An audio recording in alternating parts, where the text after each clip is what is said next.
Shalom, keluarga damai. Pernah nggak Anda mengalami perasaan pengen nyerah, tapi masih bisa bertahan?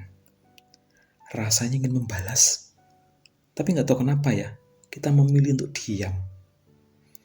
Ketika hati kita cemas dan gelisah, namun tetap masih ada pengharapan.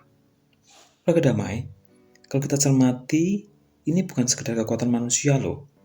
Ada Roh Kudus yang sedang bekerja, dan tanpa sadar, ternyata kita sering kali ditolong Roh Kudus. Sama sekali ini mengambil tema tentang apa sih karya Roh Kudus dalam kehidupan orang percaya. Sebelum bersama merenungkan firman Tuhan, mari kita bersatu dalam doa. Bapa yang penuh kasih, terima kasih untuk anugerah nafas kehidupan, kesehatan, dan kesempatan yang kami terima hari ini. Ini adalah bukti kasih setiamu yang tidak pernah habis. Kami datang dengan hati syukur, serta memohon agar Engkau memimpin hati kami di dalam perenungan ini. Dalam nama Tuhan Yesus kami berdoa. Amin. Firman Tuhan terambil dari Yohanes 14 ayat 16-20. Begini bunyi firman Tuhan. Aku akan meminta kepada Bapa dan Ia akan memberikan kepadamu seorang penolong yang lain, supaya menyertai kamu selama-lamanya, yaitu Roh kebenaran. Dunia tidak dapat menerima Dia, sebab dunia tidak melihat Dia dan tidak mengenal Dia. Tetapi kamu mengenal Dia, sebab Ia menyertai kamu dan akan diam di dalam kamu. Aku tidak akan meninggalkan kamu sebagai yatim piatu. Aku datang kembali kepadamu. Tinggal sesaat lagi dan dunia tidak akan melihat aku lagi. Tetapi kamu melihat aku. Sebab aku hidup dan kamu pun akan hidup. Pada waktu itulah kamu akan tahu bahwa aku di dalam Bapa-Ku dan kamu di dalam aku dan aku di dalam kamu. Keluarga damai, coba Anda membayangkan seandainya kita hidup di masa Yesus dan menjadi bagian dari murid-murid Tuhan Yesus. Apa yang kita rasakan ketika Tuhan Yesus berkata akan segera meninggalkan kita untuk kembali ke surga? Pasti sedih ya, dan dipenuhi rasa khawatir. Mengapa Yesus harus pergi? Bagaimana kita dapat melanjutkan kehidupan dan pelayanan ini tanpa Yesus? Nah, di tengah kegalauan dan kecemasan itu, Yesus memberi janji yang indah kepada para murid. Dari firman yang tadi kita baca, kita mendengar Yesus berkata, "Aku tidak akan meninggalkan kamu sebagai yatim piatu.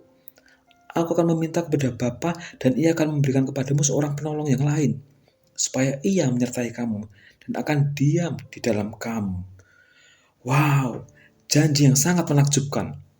Dan pada hari yang ke-10 setelah Yesus naik ke surga, janji itu digenapi melalui peristiwa pencurahan Roh Kudus.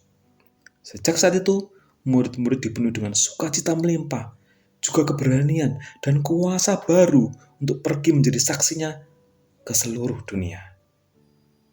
Nah, pengalaman hidup bersama Roh Kudus yang dialami murid-murid dapat menjadi pengalaman kita juga sebagai orang percaya di zaman modern ini.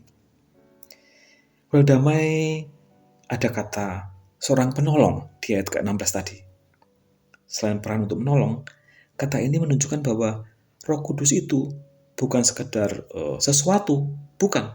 Roh Kudus adalah pribadi yang nyata. Saya ulang lagi, pribadi yang nyata.